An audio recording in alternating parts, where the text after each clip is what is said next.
So I think, I mean, obviously everybody knows they're going with experience. That's why the Stahl's in there, the Merrill and everything. But there's one thing that you were kind of talking to us beforehand was how do these guys get experience if you're not going to play them in these scenarios?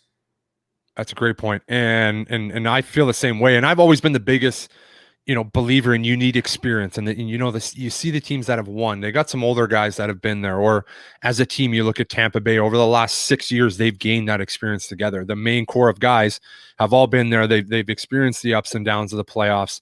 And then they finally got over the hump last year. And when you look at the future of the Montreal Canadiens, KK, Caulfield, Suzuki, Romanov, like these are guys you want in these battles right now. But judging from a coach's perspective and even a GM's perspective at this point, these guys are trying to keep their job. Mm-hmm. So I think that they're not looking too far in the future. And I'll just speak on Ducharme right now. He's not looking into next year. He needs to win right now because he doesn't know if he has a job next year. Yeah.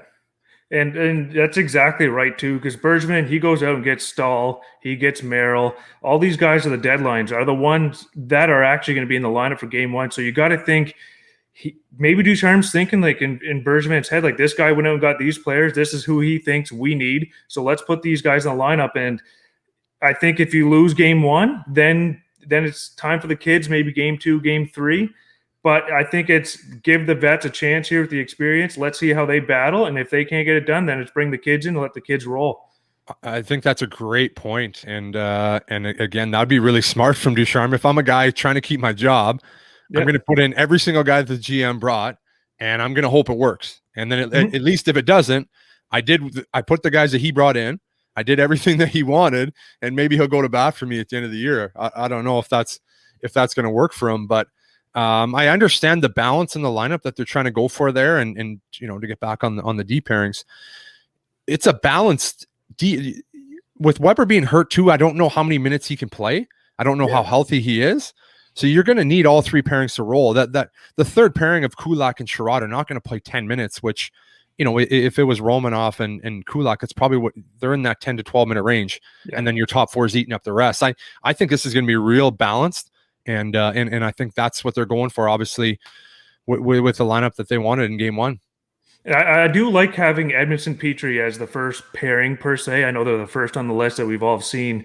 But I don't mind Weber dropping down to that second pairing there. Not sheltering Weber, but maybe a little bit easier matchups. Let Edmondson and Petrie who've done so well defensively. I mean, Edmondson's I think top 5 or something, a plus minus this year.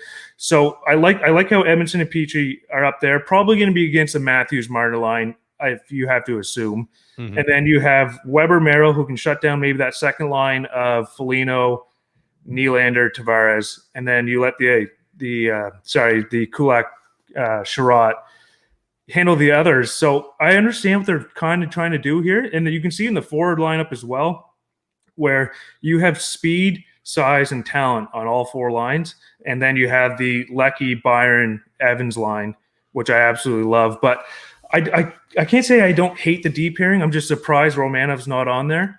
Like we said, we got to wait for game one to see if this works out.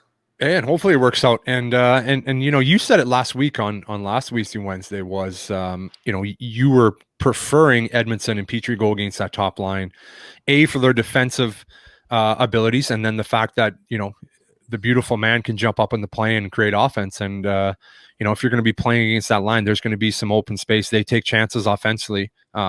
Matthews, Marner's, they're going to cheat a little bit offensively, and that opens the door for the beautiful man to get up the ice. So